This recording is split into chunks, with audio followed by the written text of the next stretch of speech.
Retirement वाले हैं वो बढ़िया जिए, पर जो लोग अभी काम कर रहे हैं वो अपने काम को और कुशलता से करें, और कुशलता से करें, और ध्यान में भी कुशल बने, क्योंकि ध्यान के कोई माँ बाप शिक्षा नहीं देता, तो वही माँ बाप देते हैं जो माँ बाप ध्यान में आ गए होते हैं। इसलिए आप उनको धन्यवाद दीजिए कि आपके माँ बाप पहले से ध्यान में थे ताकि आपको यहाँ ला सके। तो ये हो गई टाइम टेबल जो मैंने आपको बताया।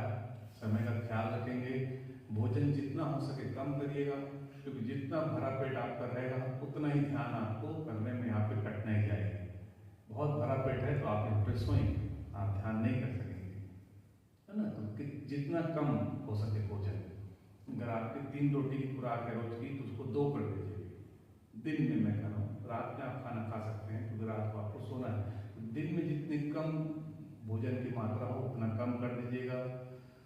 ध्यान कक्ष में मोबाइल में फोटो खींचना या कुछ भी आपको अलाउ नहीं है। कोई भी सेशन में आप फोटो नहीं खींचिएगा, केवल एक दिन, जिस दिन होली का सेशन होगा, है ना, और जिस दिन संन्यास दीक्षा होगी उस दिन एक दिन केवल आपको फोटो अलाउ होगी। बाकी कोई भी दिन आप यहाँ पे मोबाइल अगर लेके भी आ गए हैं, अगर आप मोबाइल कमरे में नहीं छोड़ेंगे तो उसको फ्लाइट मोड में रखिए, आप वाइब्रेशन मोड में भी नहीं रखिएगा। इसको बिल्कुल आप बहुत ध्यान से इस बात को करिएगा, क्योंकि अगर आप जिस चीज के लिए आए हैं उसको सोचिएगा, आप किस चीज के लिए आए हैं,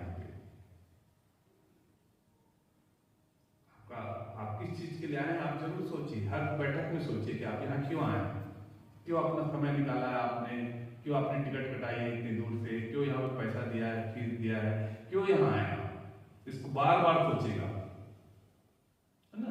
तो मोबाइल आपके फ्लाइट मोड में होना चाहिए।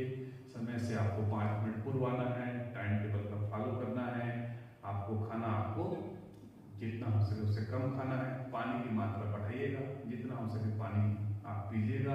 और यहाँ जब आए तो कोई बातचीत आपको नहीं करनी है, ध्यान कक्ष में आप मौन बैठिए, है ना, कोई आपस में कोई बातचीत नहीं होगी। और जब ध्यान छूटेगा तो भी आपको कोई बातचीत नहीं करनी है आपस में, यही बातचीत आपने चालू कर दिए। गद्दे उठाइए, बड़े आराम से ध्यान से जहाँ से आपने उठाया है वहाँ रख दीजिए, और धीरे धीरे प्रेम से दरवाजे में से छोड़िए, मत खटाक से आवाज होती है तो जो ध्यान कर रहा है उसके ध्यान में फिर बाधा लगती है।